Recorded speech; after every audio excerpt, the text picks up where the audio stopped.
Hi, this is Michael Skolt's Equipment. Today I'd like to show you how to navigate the controls in the cab on an M7-171. So this is a Series 1 M7, and it can be a little different than a Series 2, but a lot of it's very similar. It's a very cool display, and I want to show you some capabilities of it so you don't get mixed up or confused.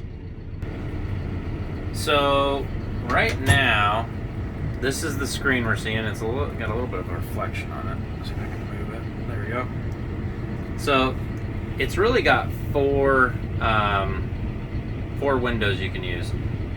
These are your standby screens, and right now I got this one set for 3-point, this one's set for like 4-wheel drive, nothing's highlighted, and then this one's hydraulics, and then this is the one you can actually edit. So this is the transmission. If you want to, for instance, put your hydraulic screen over here, all you do is tap it, and then it will tell you where do you want it to go. You just push it right there, and they switch spots. So the transmission goes here, now hydraulics go here, and then you can, it's a touch screen, so you can touch whatever you want.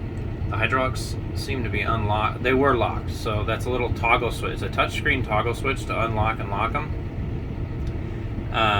And you could also do it with this button, and if I press this, it should do the same thing, just on the hand key. So if you want to, for instance, adjust your flow on this valve, you just touch it, and you could just touch the screen. You can adjust your flow as so, go back. This is your loader function right here, so you can adjust. I got everything pretty much turned up to 100%. Might as well make that everything just like that.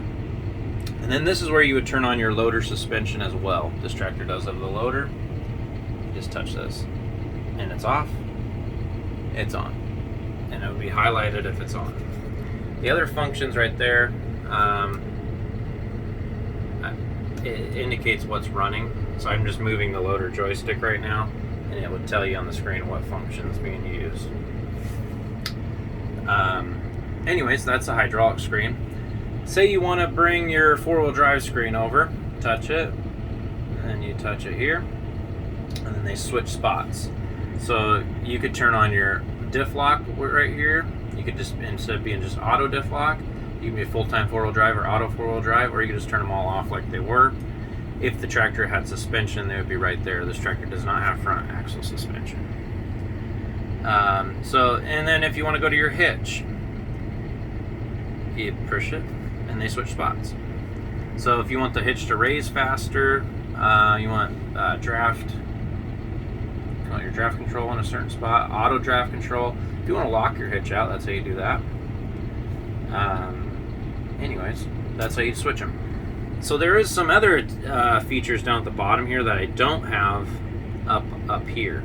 But if you wanted one of these, like for instance, that is, I believe, the dashboard, and you can put the dashboard up there instead.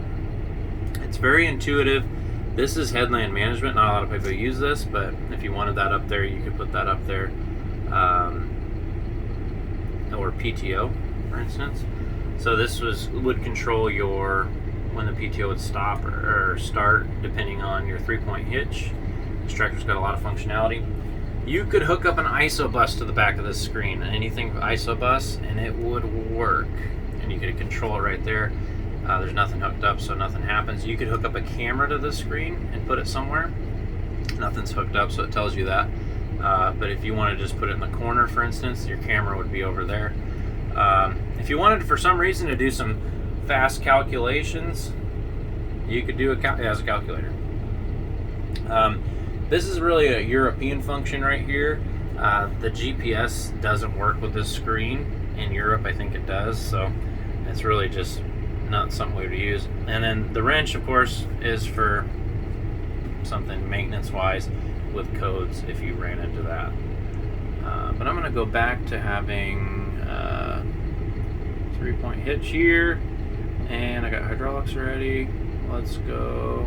I'm trying to think here. Yeah, let's go right here. Actually, let's go right there.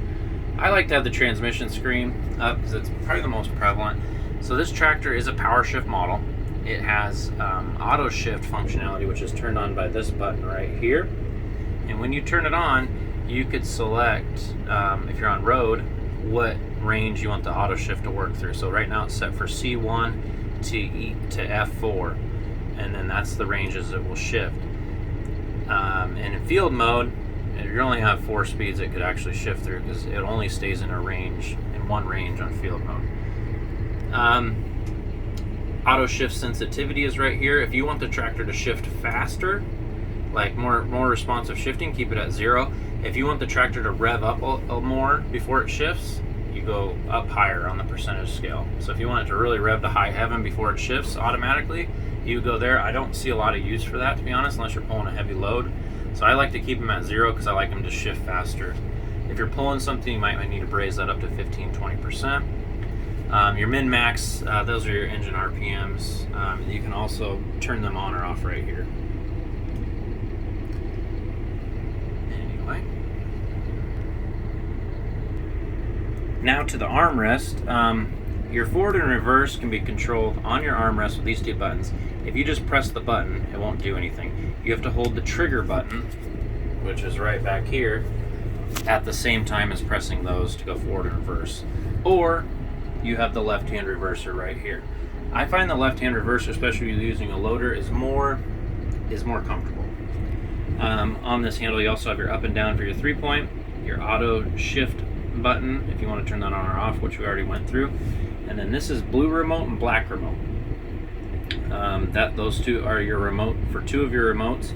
Your other remotes are controlled with this lever. This is also your loader joystick. So you might ask, how do you tell the machine to use this as a loader joystick or rear remotes? And that's with this button right here. This is the button. Whoops, sorry. Right there, you can turn it. Right now it's set for loader. You press that, it'll be set for rear hydraulics. And then you have your function key there. And then that's to turn on the PTO. This is your throttle, and that's your 3-point height adjustment, or you can lock it out. Back to the PTO though, you can turn that on, and it will turn it on where you have it set here. So this tractor has a 540 or 1000 capability, and it also has PTO and PTO-E. That's economy mode. Right now it's set up to be, if you turn on the PTO switch, the PTO would be on in normal mode, and it'd be at 1000. If you switch this up, it'll be at 540, and if you switch this down, it'll be at PTO-E, economy mode. That's a rear defrost button in a weird spot. This button is most likely the most common button missed on any orientation of these tractors, I find. It's road mode or field mode. I keep them in road mode because field mode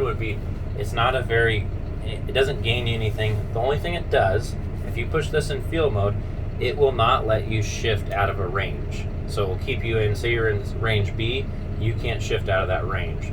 So if you're pulling a heavy piece of tillage, this thing will shift out of a range if you don't have this button selected. And when it shifts out of range, it could bring your tractor to a stop. So I would just keep it in road mode unless you tell someone you don't want them, unless you say, hey, I don't want you to go out of range B, hit that button down there, that's field mode. If you hit that button, they'll stay in range B the whole time. It's an added feature. I don't use it a whole lot, but you do have to explain it.